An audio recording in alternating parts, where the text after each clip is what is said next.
नमस्कार, हमारा नाम है समरीन और आपने देखना शुरू कर दिया है लाइव सिटीज।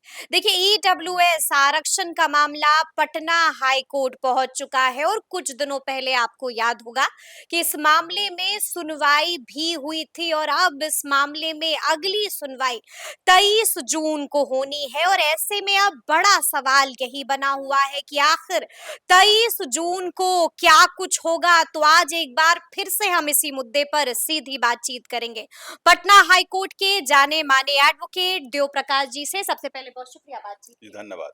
सबसे पहले तो वकील साहब, हम आपसे समझना चाहेंगे कि ये पूरा माजरा, पूरा मामला आखिर है क्या? ये शिक्षक बहाली कोई मामला था जो इस समय 75% रिजर्वेशन किया गया था।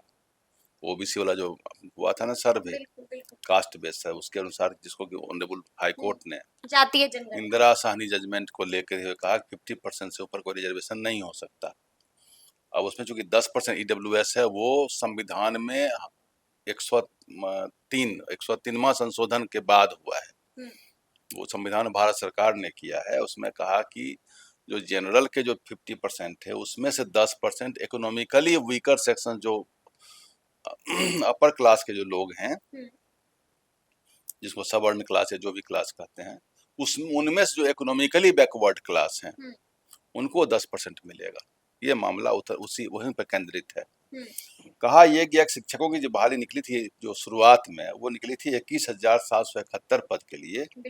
लेकिन जब ऑनरेबल पटना हाई कोर्ट का जजमेंट आया, इसमें रिजर्वेशन समाप्त कर दिया गया, वो जो उन्होंने दिया था 15% एक्स्ट्रा और सब मिला 75 रिजर्व कर दिया था, तो शिक्षक की जो बहाली निकली थी, तो उसमें जब ऑनरेबल हाई कोर्ट का जजमेंट आ गया, जिसमें रिजर्वेशन 15% को समाप्त कर दिया गया और मात्र 50+10 रह गया। 10 मतलब जो उसमें जो संविधान का संशोधन हुआ 103वां, उस संशोधन के तहत जो आर्टिकल 15 का 6 और आर्टिकल 16 का 6 ऐड किया गया, उसके तहत 10% दिया गया, उसकी बात है इसमें। और उसमें यह कहा गया कि जो 21,771 पोस्ट को घटाकर उन्होंने 19,842 कर दिया। जब 19,842 पोस्ट आपने कर दिया, तो उसका 10% इसको मिलना चाहिए था। ठीक है। इनका कहना था कि 10% उसको मिलना चाहिए था। तो मतलब 1984 मिलना चाहिए, जबकि इनको उन्होंने 918 या 917 पोस्ट किया है। तो वहाँ इन्होंने गलती की है। एक बात और भी आ रही थी कि महिलाओं को इसमें वर्टिकल रिजर्वेशन दे दिया गया। ये बात थोड़ी समझ में अटपटी बात हमें नजर आ रही है। पिछले बाइट में मैंने कहा था, वर्टिकल रिजर्वेशन हॉरिजॉन्टल रिजर्वेशन में कंफ्यूजन लोगों को नहीं होनी चाहिए। फिर से हम चाहेंगे कि एक बार आप बता दीजिए कि फर्क क्या है दोनों में। वर्टिकल रिजर्वेशन होता है वो जिसमें जो स्पेशल क्लास 4-5 जो क्लास दिए हुए हैं, जिसमें OBC, schedule caste, schedule tribe, EBC, ये जो क्लासेस 4-5 हैं दिए हुए, इसको कहते हैं वर्टिकल रिजर्वेशन। ये होता है आर्टिकल 16 के सब आर्टिकल 4 के तहत होता है। संविधान के अनुच्छेद 4 सब अनुच्छेद, उप अनुच्छेद 4 के अनुसार उसका के अनुसार होता है। जबकि ये जो हॉरिजॉन्टल रिजर्वेशन होता है, ये होता है आपको संविधान के अनुच्छेद 16 के सब अनुच्छेद उप अनुच्छेद 1 और संविधान के अनुच्छेद 15 के उप अनुच्छेद 3 के तहत। उसमें कहा गया, उसका नाम स्पेशल रिजर्वेशन भी कहा गया। जो हॉरिजॉन्टल रिजर्वेशन, उसको स्पेशल रिजर्वेशन भी कहा जाता है। स्पेशल रिजर्वेशन भी कहा जाता है जी, और इसको केवल दो कैटेगरी को इसमें अलाउड है। अच्छा। विकलांग और दूसरा महिला। अच्छा। कहा गया कि ऐसा कोई रिजर्वेशन जिसके अंदर महिलाओं का कोई प्रतिनिधित्व कम है, तो वहां कहीं 35%, कहीं 50% रिजर्वेशन दे दिया गया कि इतना परसेंट महिलाएं होंगी।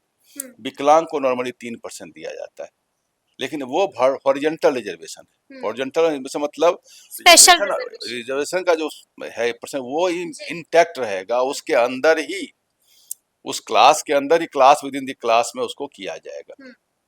इसमें कंफ्यूजन नहीं होना चाहिए।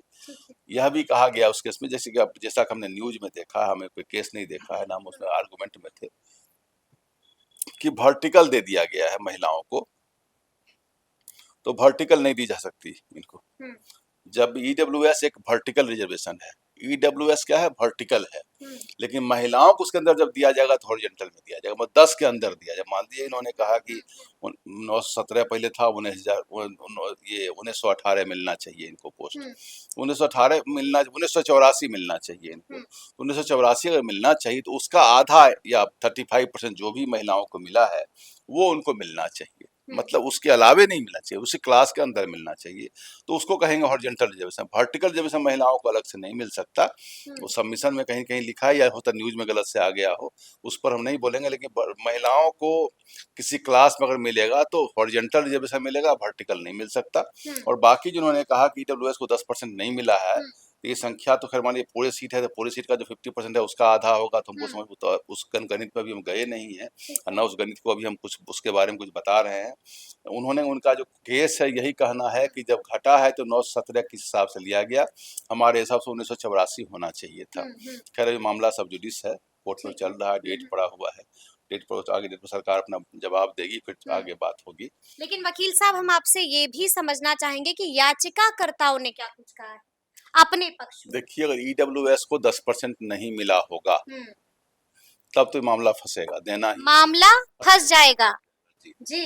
10% देना ही होगा, क्योंकि इस ये संविधान के संशोधन से आया है और संशोधन के बाद बिहार सरकार ने उसको मान लिया है, अप्रूव कर लिया, इसलिए बीपीएससी से गलती अगर हुई होगी तो बिहार सरकार लेवल से गड़बड़ी नहीं होगी ये चीज। अगर 10% नहीं दिया होगा तो दिया जाएगा, दिया जाएगा, दिया जाएगा जी, दिया जाएगा। ईडब्ल्यूएस को 10% है तो दिया, अगर उसमें संख्या कम है, जितना होना चाहिए उससे कम है तो वो दिया जाएगा, तो वो दिया जाएगा। लेकिन हम आपसे ये भी समझना चाहेंगे कि कोर्ट ने सरकार और बीपीएससी से जवाब भी मांगा है। वकील साहब, कितने दिनों का वक्त दिया है जवाब के लिए?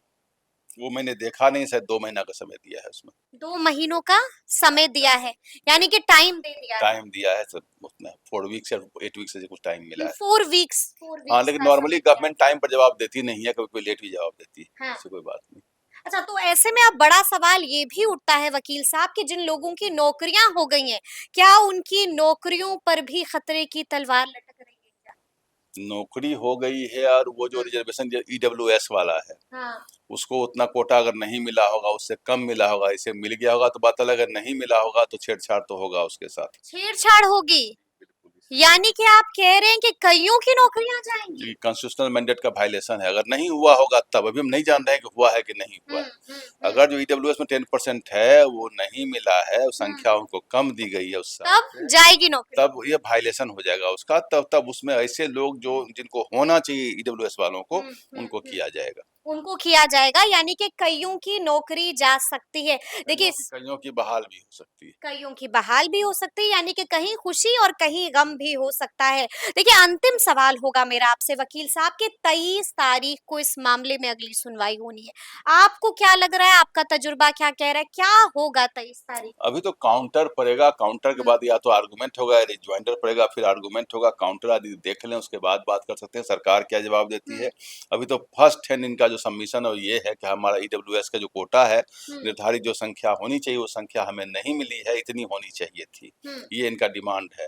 अगर उतनी संख्या नहीं होगी सही मायने में, सरकार उसको जवाब देने में संतुष्ट, कोर्ट को, ऑनरेबल कोर्ट को नहीं कर पाती है, तो सब कोर्ट उसमें आदेश पॉजिटिव करने जा रही है, कोर्ट पॉजिटिव आदेश करने जा रही है। जी, अगर नहीं होगा तो, यानी कि छेड़छाड़ होगी इसके बिल्कुल, साथ। अगर ईडब्ल्यूएस के कोटा को नहीं फॉलो किया गया होगा, अब मान लीजिए संख्या होना चाहिए 1000, आपने दे दिया 800, तो वैसे मनमाना थोड़े हो, तो भाई कानून का राज चल रहा है ना। बिल्कुल, लेकिन आपने ये भी कहा वकील साहब कि संविधान के आर्टिकल के साथ तब छेड़छाड़ हो जाएगी। नहीं, छेड़छाड़ संविधान आर्ट के साथ नहीं, उसका उसकी वायलेशन हो उसका जाएगा, उल्लंघन होगा, उल्लंघन होगा, उल्लंघन उल्लंघन होगा तो मानना ही पड़ेगा, क्योंकि संविधान का संरक्षक ऑनरेबल हाई कोर्ट है और सुप्रीम कोर्ट बैठे हुए हैं, संविधान से छेड़छाड़ नहीं करने देंगे, वो नहीं करने देंगे। तो अब देखना होगा कि आगे आगे इस मसले पर क्या कुछ होता है।